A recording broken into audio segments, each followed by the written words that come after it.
All right, I think now it's recording. So, we have been talking about force vibration, right? We talked about a specific type of force vibration. Well, when I introduced force vibration the first, maybe a couple of weeks ago in the first class that we started talking about the topic, I said, well, there are different types of force vibration. That force that is applied to the system can be harmonic, can be non-harmonic and periodic, and can be non-harmonic and non-periodic. If you remember, go all the way back to when we started talking about force vibration. Now, we have been talking about harmonic force vibration. Every single case we talked about the input to the system, whether it was an input to the mass or was an input to the base, right? Uh, it was a type of harmonic function. It was either sine or cosine function. Right? So all these force vibration cases we looked at, they go into the category of harmonic uh, excitation.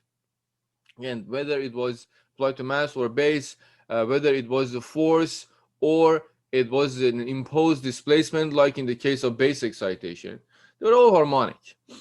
Now, the question would be, well, harmonic excitation is a kind of excitation you might see a lot, a lot of excitations or real life situations that we have that we can model the system as a system under force vibration. Uh, we can idealize that excitation as harmonic excitation. But there are also so many cases that the input excitation is not harmonic. A very good example that is an earthquake, right? Obviously, the excitation applied to the base, in that case, is a base excitation, is not harmonic. It's not a sine or cosine function. It's some random function happening. It's not um, a nice input like a sine or cosine function, right? And there are others. In so many cases, again, if we do not idealize the input is not the input force or input displacement is not a harmonic function. So how do we deal with a non-harmonic excitation, right? If we have this excitation that is not harmonic, it's not a sine or cosine function, how do we deal with that? And that would be the topic for this week's. All right. Let's put it under non-harmonic excitation. And we're going to start with the simplest, well, the most fundamental type of non-harmonic excitation, and that would be an impact. You know about impact. You were introduced to impact when you had the course dynamics, or when you were studying dynamics of particles or rigid bodies in that course. You know the idea of impact, right? There's some force applied to a system in a very short period of time. So we can think about it as you hit something with a hammer, right? That's a very good example of an impact input. A lot of other cases, if you are, if you think about playing, um,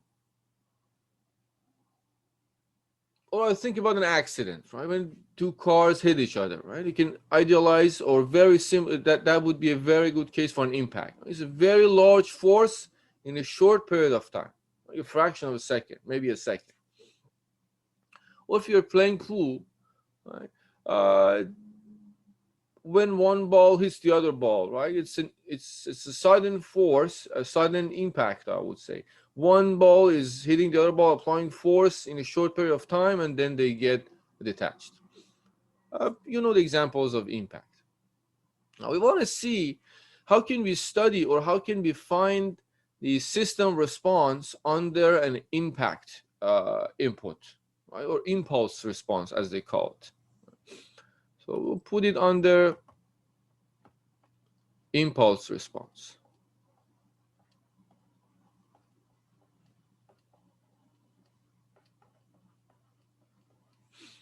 Sudden impulse, sudden force large amplitude, typically in a short period of time.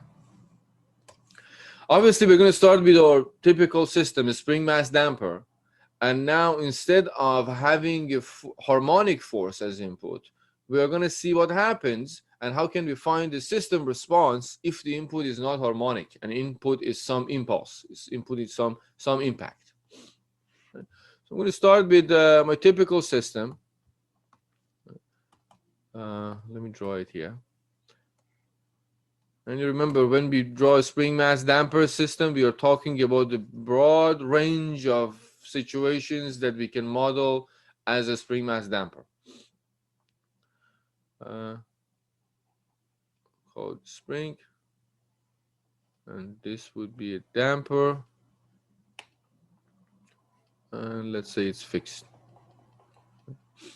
I'm going to put it in real so there is no concern about friction. And let's say this is Ft. Now, previously, this Ft was just a harmonic function. Right? We said it can be F naught cosine omega t if it's applied to mass. For base, when we were putting this force with this input to the base, we said, well, let's switch from force to imposed displacement. And let's say this is some kind of a sine omega t applied to the base. Now, in this case, the force is applied to mass. Base is fixed. It's a typical force vibration case. But the Ft is not the harmonic force anymore. It's an impulse. Let me draw it here. If you want to think about this as if this is the case for this force,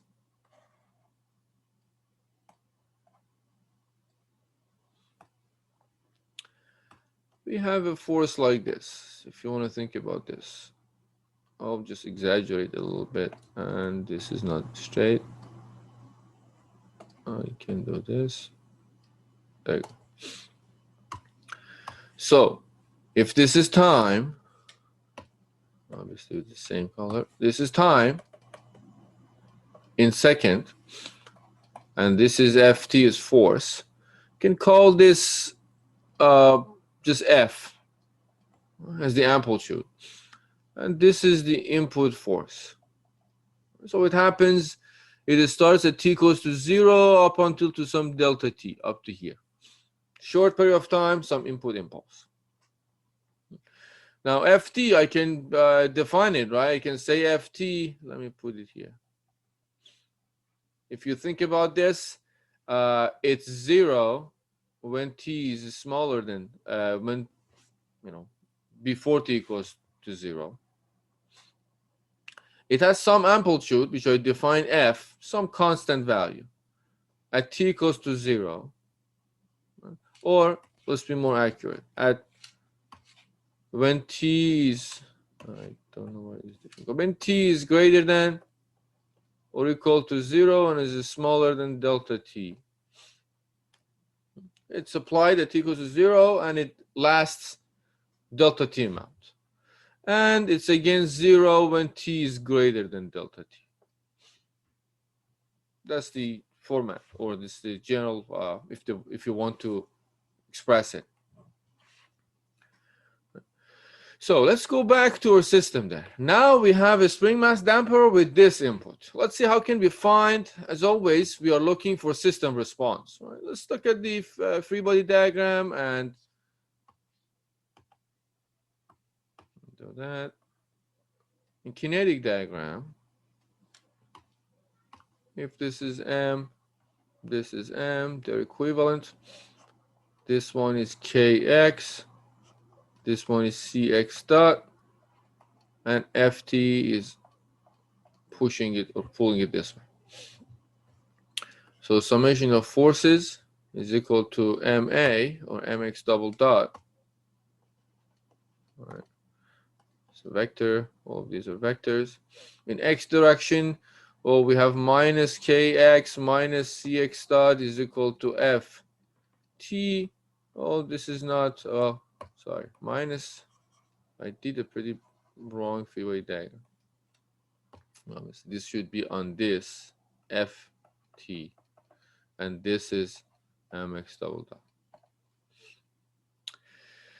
plus ft is equal to mx double dot. You've seen this when we draw this free body diagram when we actually started talking about force vibration. So I'm just putting it here as a review. Would be mx double dot plus cx dot plus kx is equal to ft. This would be the equation of motion, or the general form at least. Now the problem is, previously I knew this ft is f naught cosine omega t, and from differential equation I knew that, well, that is going to be a non-harmonic differential equation, or whether to say, sorry, non-homogeneous differential equation. I could guess, I could come up with some suggested solution for the particular part, which was f naught cosine omega t, because it was in the form of a harmonic function. So the answer had to be in the form of a harmonic function. I could plug in and find the constants. Find the system response, which included both transient response and steady state response. That was the whole story. Now here, the story is a little different because this ft is a little weird. It's not the type of ft that we're familiar with. You know, it happens for the period of delta t, and then it disappears, and it doesn't exist even before t goes to 0. So how do we deal with that?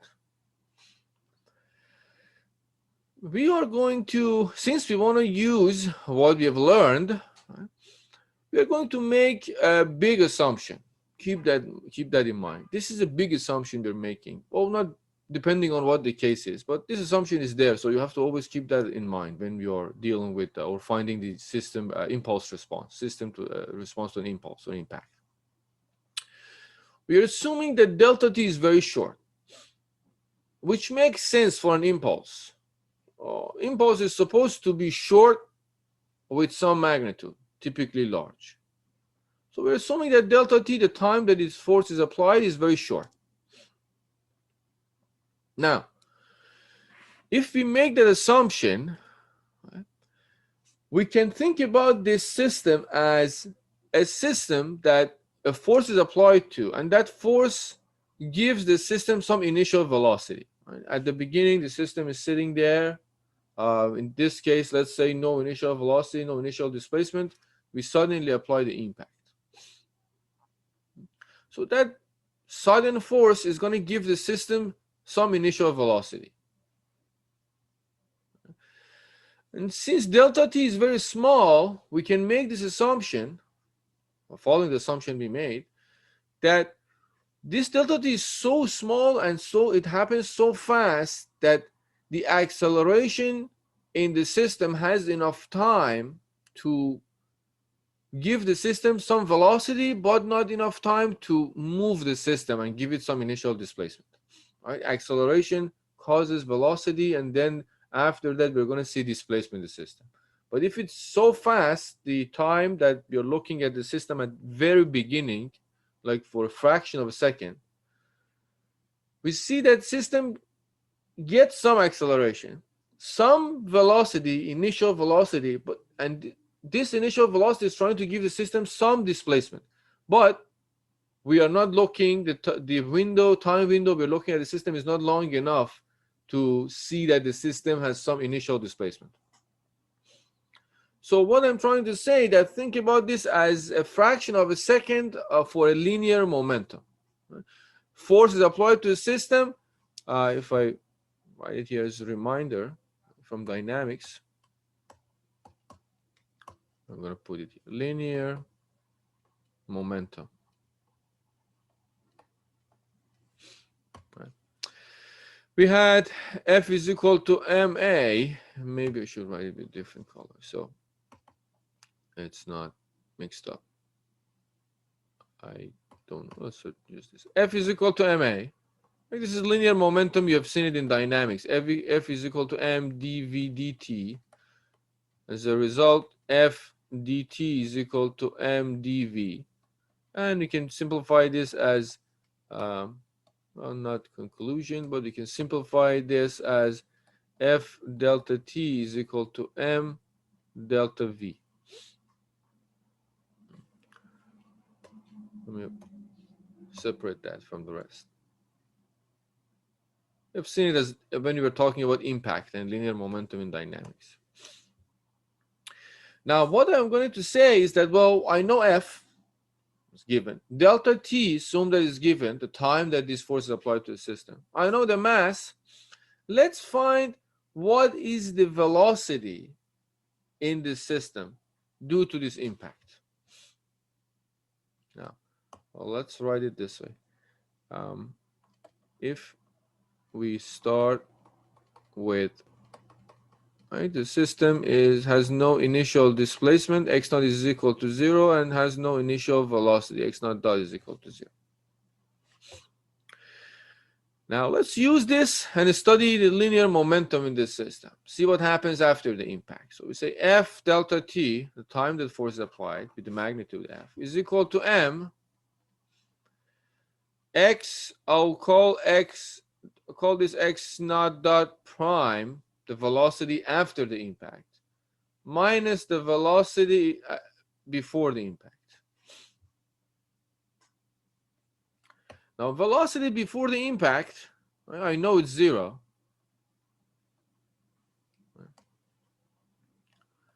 As a result, I can find the velocity immediately after the impact. Right? That would be F delta T over m. That would be initial velocity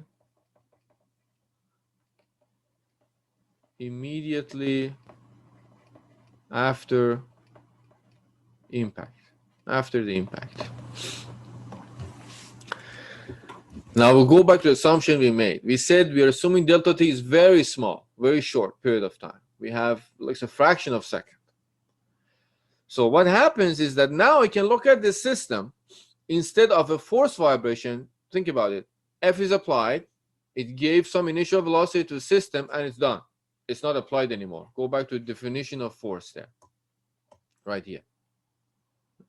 After delta T, there is no force.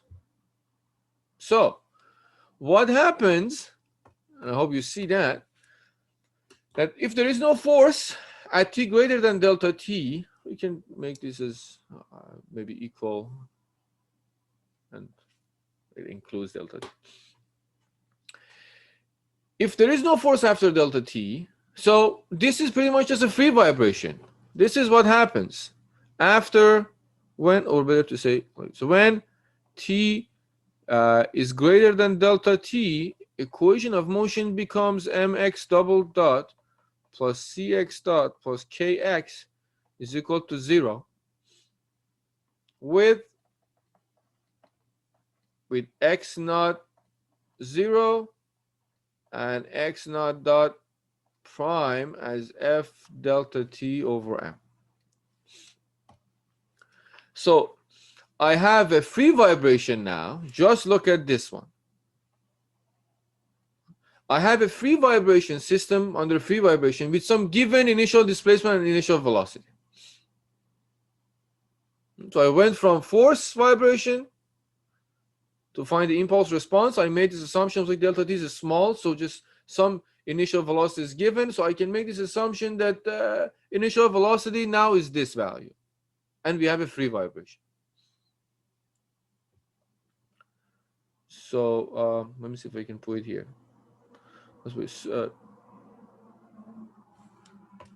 I'll just say that. Hopefully you guys remember. So I'm saying that this is so fast that system hasn't moved. So initial displacement is 0, but we have given some initial velocity to the system, and this is free vibration. Does that make sense, guys?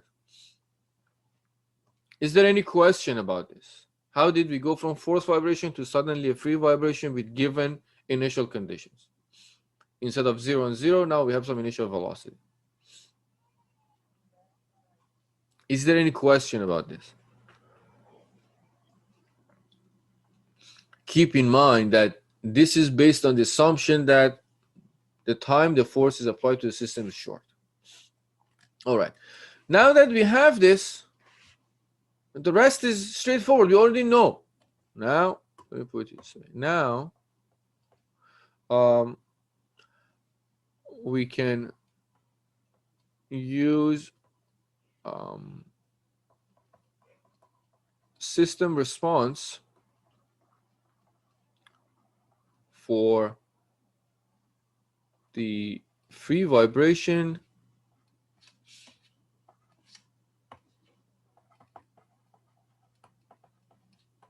of a spring mass damper,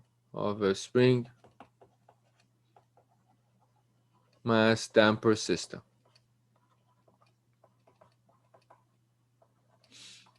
To find the system response,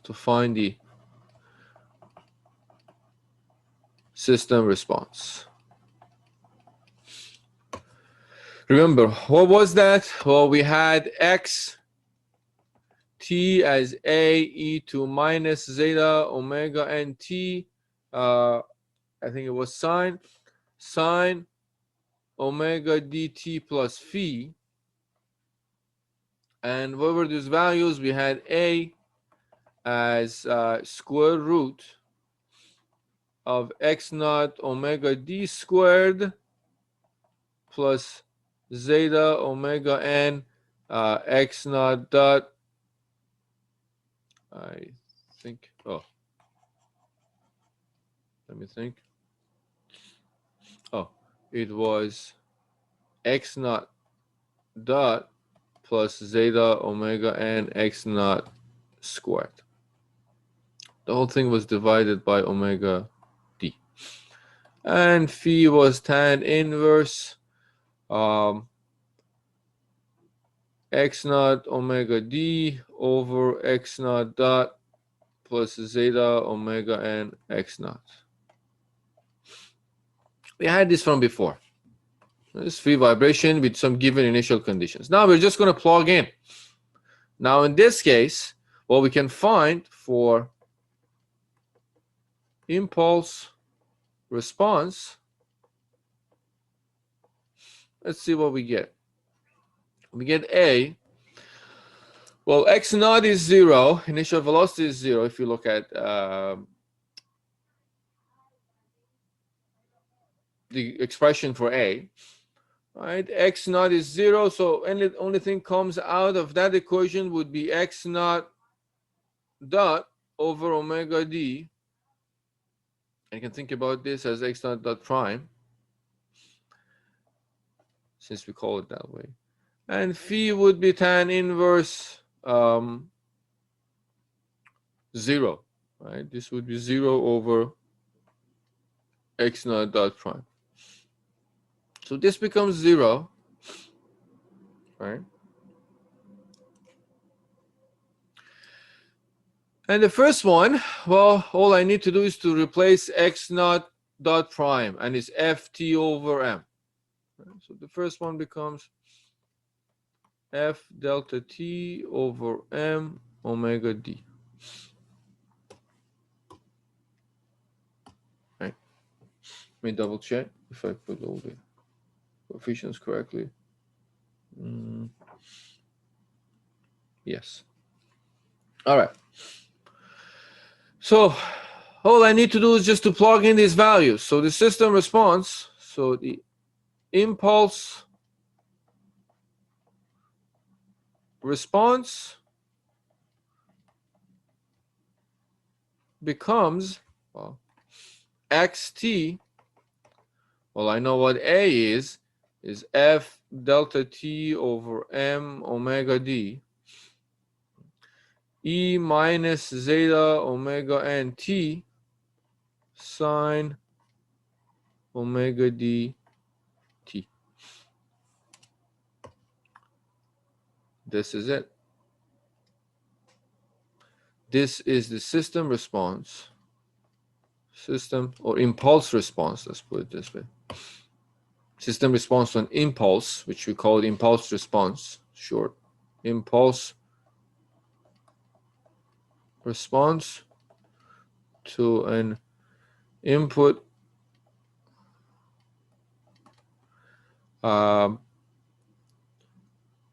let's say impulse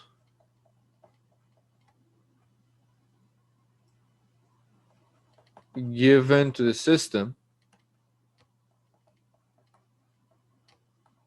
at t equals to 0. Keep that in mind. We had impulse or whatever input we had as an impact was happening at t equals to 0. So that's it, right? As long as the input is exactly at t equals to 0, this would be a response, system response. Now, there is this way of rewriting this equation. We can rewrite this as, let's go to the next page. We can rewrite that as xt is equal to f delta t dot ht. Maybe I should have fixed that. It can be confusing. Let's write it this way.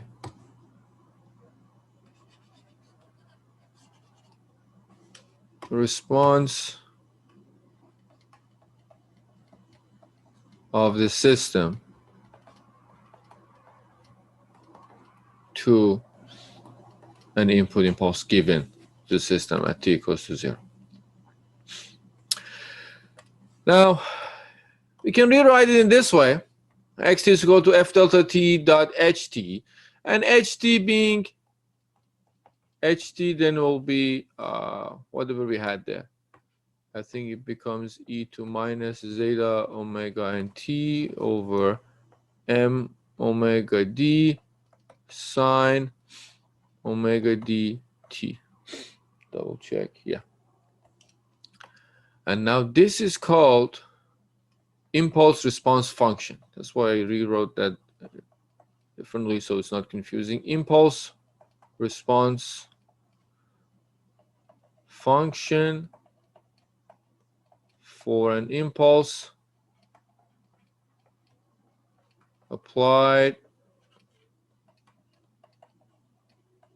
to the system at t equals to 0.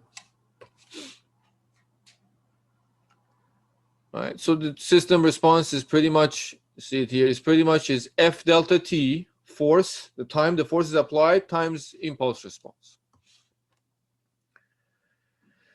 Now, what happens if the impulse, this is all for the case that impulse is not, is applied at t equals to 0 at the beginning. Now, if we have an impulse, right here, if we have an impulse applied to a system, but it's not applied at t equals to 0, it's applied at some other time. Right? It's applied at somewhere here. Right? It's still delta t, but now it's applied at some time tau. If this is time in second and this is ft, this is still f. Right? We have f delta t, but instead of being applied at t equals to 0, it's applied at t equals tau. Now, all you need to do is just rewrite impulse response function and shift it tau amount wherever this is applied. So for an impulse applied at t equals tau, sometime not at the beginning, you get ht minus tau, which becomes e to minus, let me move this a little lower. This becomes ht minus tau is equal to e to minus zeta omega n t minus tau divided by m omega d sine, let's write it this way, omega d t minus tau. So now this is the response, impulse response function for an impulse input at t equals tau. All I did, I just shifted the response. I said, well, instead of impulse response function. So as a result, the response, system response, x So system response becomes xt is f delta t h t minus tau.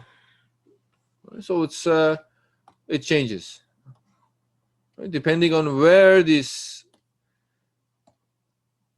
is applied, whether it's at the beginning of the motion, it's at t equals to 0, or at some other t, the impulse response function changes. It's going to be shifted tau amount.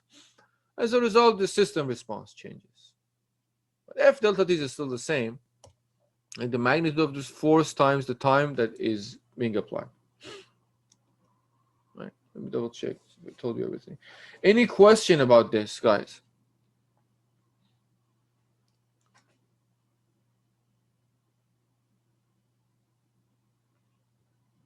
All right. So one thing, just one point before we look at an example, is that if, well, let me see if I can fit it here. If there is no damping, what happens if system has no damping? We're in a case that we can assume the damping is 0. All you gotta do is you can use the same set of solutions for a system response. All you have to do is to make this zeta is equal to 0, and obviously replace omega d with omega n. There will be no omega d. Omega d and omega n will become the same. Omega d was omega n square root of 1 minus zeta squared. So if there is no damping, that's how you use these equations to find the system's response to an impulse. That's case 1. There is another situation that if multiple impulses, right? You have one applied at this time and next one applied at the other time and the one at the other time. So it keeps hitting your system after some specific time. And that time doesn't have to be fixed. Let's say it hits the system at the beginning, then at 1 second after, then 3 seconds after that, or 10 seconds after that. So a multiple impulse, which happens a lot when you're studying systems under impulse, or you want to find the impulse system, impulse response under impact applied to your system. So if you have multiple impulses, what we need to do is we have to find the system response to each impulse and then superimpose them together. Let's just write it here. Find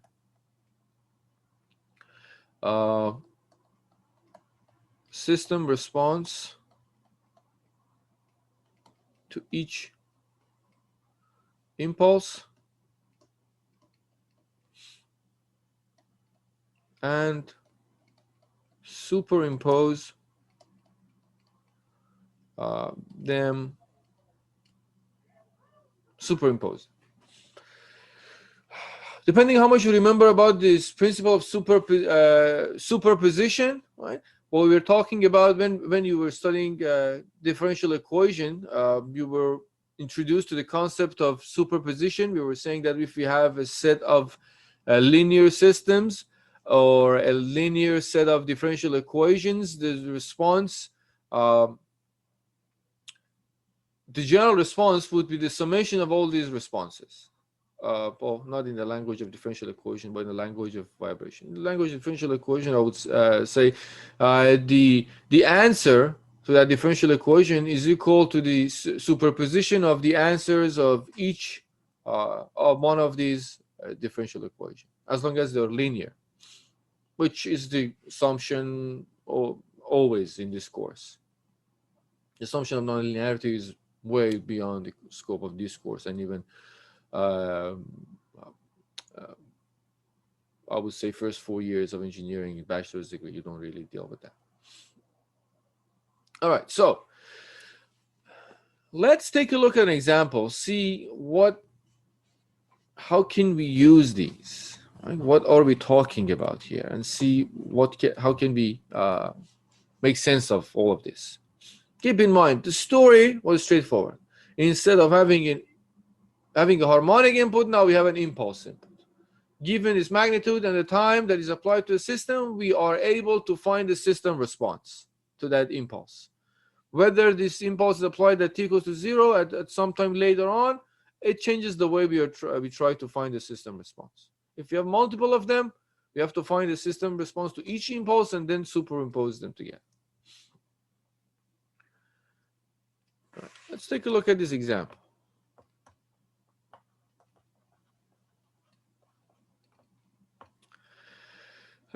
It says during its operation, a punch press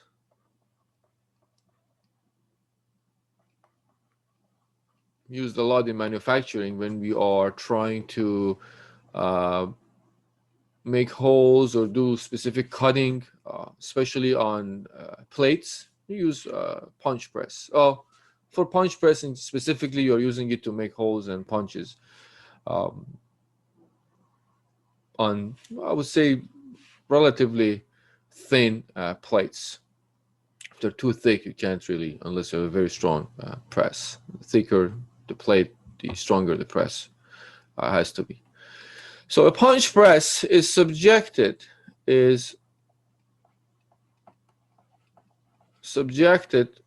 to impulses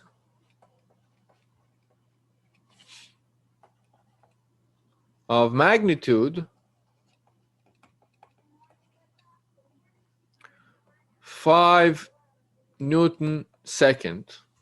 Pay attention to unit. This is 5 Newton second at t equals to 0 and t equals to 1.5. So two punches, right? Two impulses or two impacts. The press is applied. The press is working continuously, right? T equals to 0, it makes a punch. The plate is moved in a second and a half. Another punches. So the first two that we're taking into account here. Second.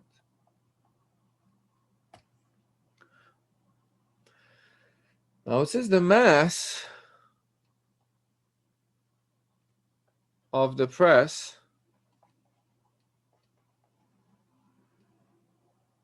is 10 kilograms.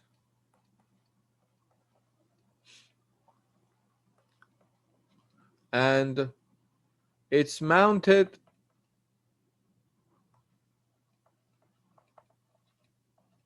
I guess on an elastic pod, or I would say probably foundation, with a stiffness of 210 to 6 or 10 to 4 Newton per meter, and damping ratio 0.1. We are asked to determine the response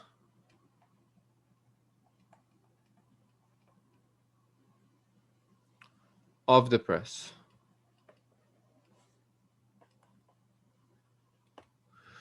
So this is punching. Obviously, because of this operation, we are going to feel some vibration in the press, right, in the whole punch press. We want to find what is that vibration, what is the magnitude of that vibration because of this punching operation. I would say how it vibrates, how does it respond to this input. All right, so the input is, this is what this problem is trying to say. The input is, we have this input. Think about this input. We have one input at t equals to 0, so I'll just put it here. And I have another one at 1.5 seconds later.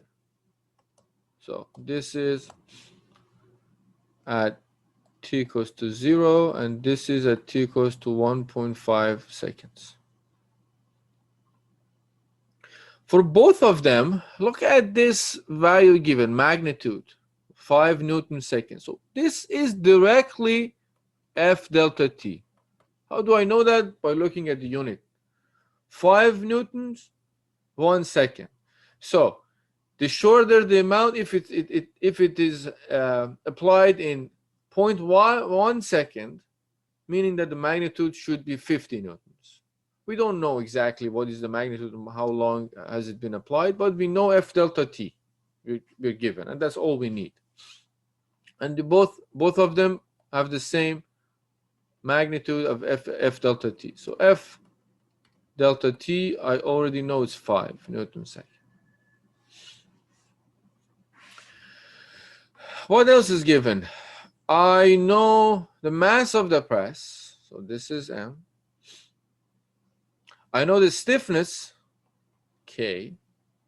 I know the damping ratio, zeta. So, as I said, when we have multiple impulses, we have to find the response to each impulse and just superimpose them together.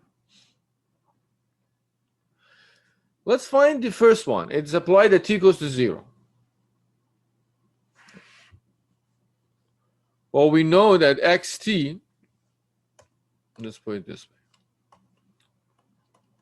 for impulse at t equals to 0, well, we said this response would be x, I'll call it x1t, would be f delta t ht. Let's call that h1t. All right, going back to what I said there, here is the general form, the one I underlined with the orange color. It's f delta t ht. ht is given, so all I need to do is to find ht. F delta t is given. All I need to do is to find ht. ht is that expression. To find that, I have to find zeta, damping ratio is given. I have to find omega n, I don't have it, and I have to find omega d. How do I find those?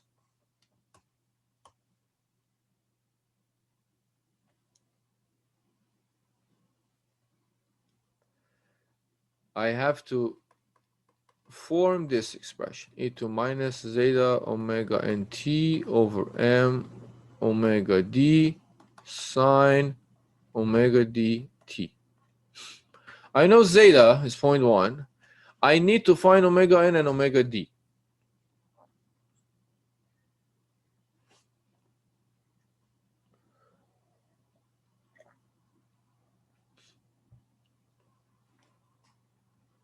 How do I find omega n and omega d? How do I form this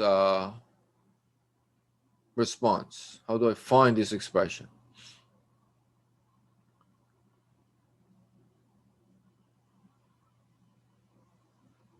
I'm gonna wait till someone someone talks, no matter how long does it take.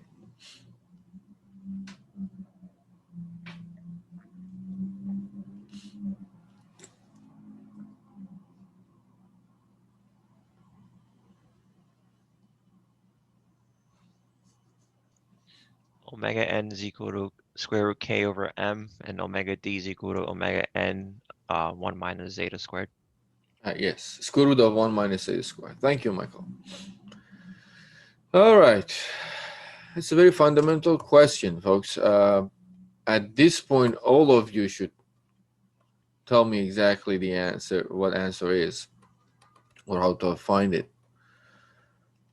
All right. Square root of 2 10 to 4 divided by mass, which is 10 kilograms. Omega d would be omega n square root of 1 minus zeta squared. Right, I can give you the answers. If you do the calculation, would be 44.7, and omega d will give you 44.8. 0.5. This is rad per second. This is rad per second.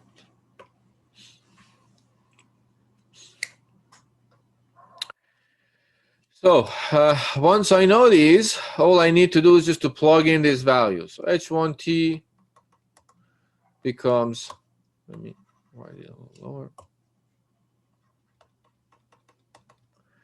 e to minus zeta, well, it's 0.1, this is 44, so it becomes minus 4.47 t divided by m, which is 10 kilogram, times omega d, which is 44.5,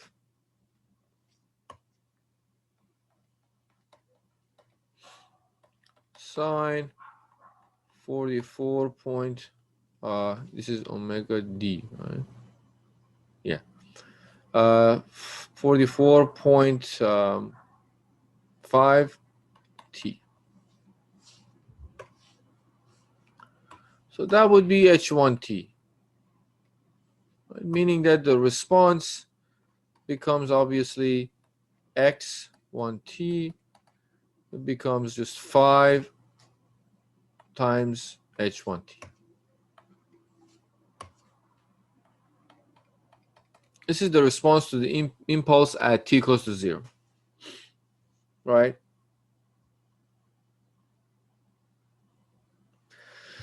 Now t equals to 1.5 seconds for response at t equals to 1.5 seconds. We still have, or I'll call this x2t, is f delta t h2t. Now, h2t, right, would be pretty much the same story, but tau amount shifted. Right? Going back to the expression we had for an impulse input at t equals to tau. Right? Only thing I did is shifted the response tau amount, ht minus tau.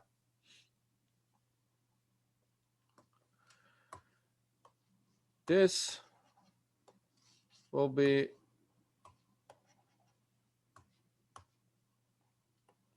ht2, the e minus zeta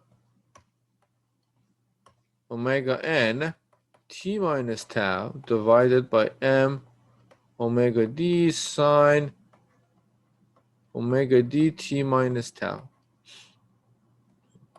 If I plug in the values, you'll get e to minus 4.47. This becomes t minus 1.5 seconds. The shift is 1.5 seconds.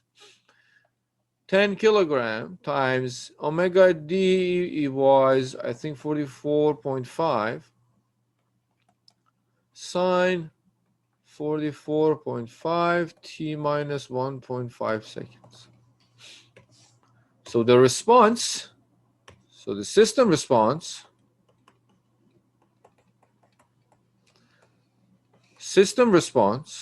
becomes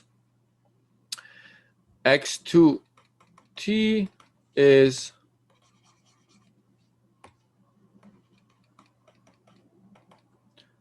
5 h2t. So we found the response. We found the response to the first impulse applied to the system at t equals to 0. And we find the response to the second impulse applied to the system at t equals to 1.5 seconds. Knowing h2t, this is the response. Now, how do we superimpose them? Think about it. At t equals to 0, the first one is applied, the first impulse. So system is going to oscillate. It oscillates, and it pretty much following the response to the impulse until we get to t equals to 1.5 seconds. Now, at that moment, we are going to have the second input, which happens at 1.5 seconds, right? So the system is going to respond to that input now. So we're going to see the response to that input. So what we should see is something along this line, that we have, now this is the system response, right? If you think about it, we see some response. We have an impulse, it's an input, some initial velocity, as we idealize the system. Initial velocity is like free vibration. So free vibration with damping, spring and damper, we should see something like this. It's dying, the oscillation is fading away until we get to 1.5 seconds. 1.5 seconds, we get the second input and the impulse response. So it hits the press, hits the plate or the whatever it's trying to punch. It oscillates this way. Right? This is xt now. This is the system response as time. After 1.5 seconds, hits again, it oscillates. So if you want to superimpose those responses, what you get is that xt, or system response, is x1t, or 5 h1t, for t smaller than 1.5 seconds.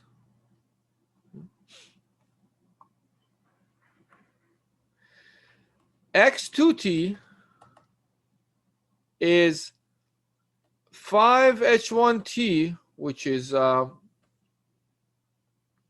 response from the first one, plus 5 h2t, which is the response from the second one.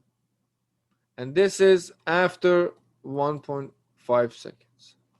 So before 1.5 seconds, we only see the response from the first impulse. Once we pass, when we get to 1.5 seconds, the second hit, the second impulse occurs, and the response becomes a combination of both. Whatever we had from before, whatever is left from that oscillation, plus the response because of the second impulse. So that would be the total system response. And that's how you superimpose them together. You can change it to this. And that would be the total response.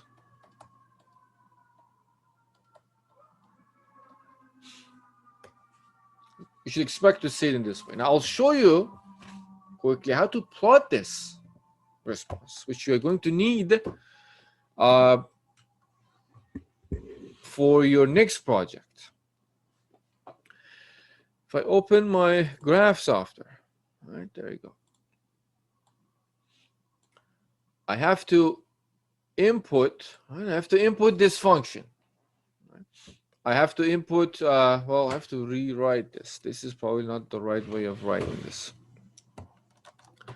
I have to rewrite it this way. The impulse is this, and for this one, this is not x2, right? This is just x. So xt is equal to this. The first part includes only the response to the first impact, and second part includes the response to both. Now, how do we plot this? Pay attention to this. You are going to need this for the project. All right. So the system response, right? It should not go away. There you go. If we go to function, insert function, right? We've seen this before. Let me move it a little. Insert function. Let's see how can we generate. I want to plot the total response, right, from 0 to after 1.5 seconds. If I wanted to plot the response for the first part, it would have been easy. But I want to plot the whole response. Let me get the responses here. Well, let's get the response for the first part.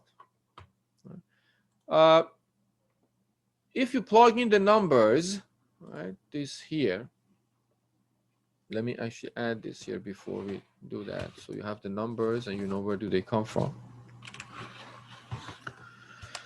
So the first one gives you this one right there. This fraction becomes 0.00224. Well, which is the same fraction as here. This fraction right there becomes, let me see, well, just leave it that way. This becomes the same thing. This becomes, let me see, separate it from here. This becomes 0.0024. It's just a number. Or maybe not. Maybe I should write it in a better way. This is still confusing. I'll write it this way. This fraction right there becomes 0.00, this one right there. Same story about the other one. If you plug in the numbers, let me show that this fraction right here. So 1 over 10 times 44.5 becomes 0.00224. Same story here. 1 over 10 times 44.5 becomes 0.0024. 224. 224. Now let's plot this system response. If I plot the first part, it's just for t equals to smaller than 1.5 seconds. I'm going to go to insert function. So I said 5 times 0.00224, right, times exponential function of minus 4.47 times x be t, being t as an input, times sine,